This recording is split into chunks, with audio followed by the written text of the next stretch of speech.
some news that's not really going to please the former Duchess of Sussex, otherwise known as cable TV star, actress Meghan Markle. But why? Hi, good morning, Neil Sean here in the heart of London. Thank you so much for your company today. And as ever, we're bringing you exclusive breaking news.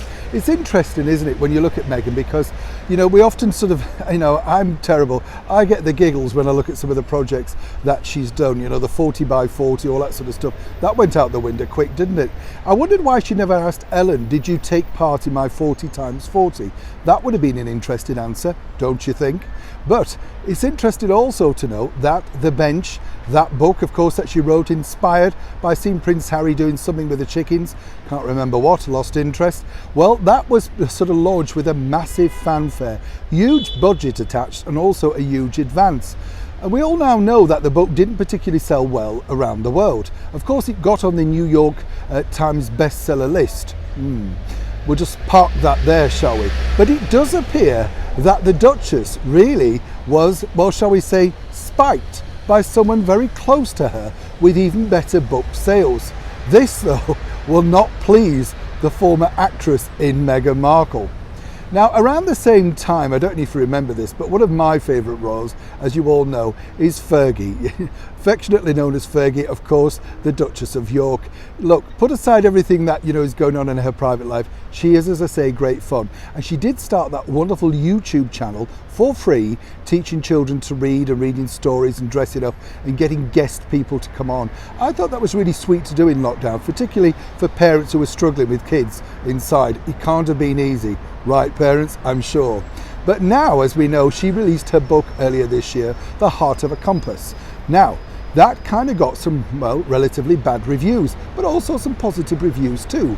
But unlike Meghan Markle's book, it didn't have all that avalanche of free publicity.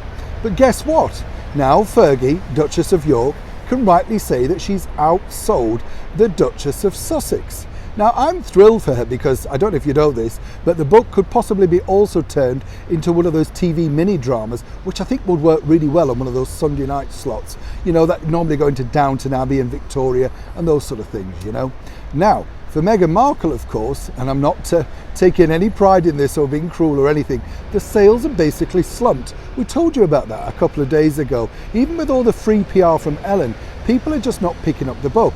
I think there's a lot of confusion over the fact that it's really skimpy, the pictures are great, but the story is incredibly thin on the ground. And is it a children's book? Because that's what she said it was, but I'm not so sure. But of course for Fergie, it looks great news because she has another book planned, she has a 3-book deal, and as I say, it's also now been translated into other languages. So the battle of the Duchesses really paid off for one of them. But when they see this news report, or in fact Penguin Random House, look at the sales figures and think, we spent how much on The Bench? And then of course when they see Fergie, Duchess of York, what they actually didn't spend on Heart of a Compass but got even better sales, then surely they must have a rethink. I truly think it's all down to story content, and I'd really also believe that Fergie herself really sold it well. She was particularly interested in the subject matter. It was all related to her family. And, they always say, don't they, write about what you know. Now for Meghan, if she's planning a career as a novelist or writer, whichever thing she wants to take up next, after world politics, saving the world and flying to the moon, no doubt, this will be an interesting, well, shall we say, pause for thought. But for now, let's congratulate one Duchess at least. Neil Sean in the heart of London.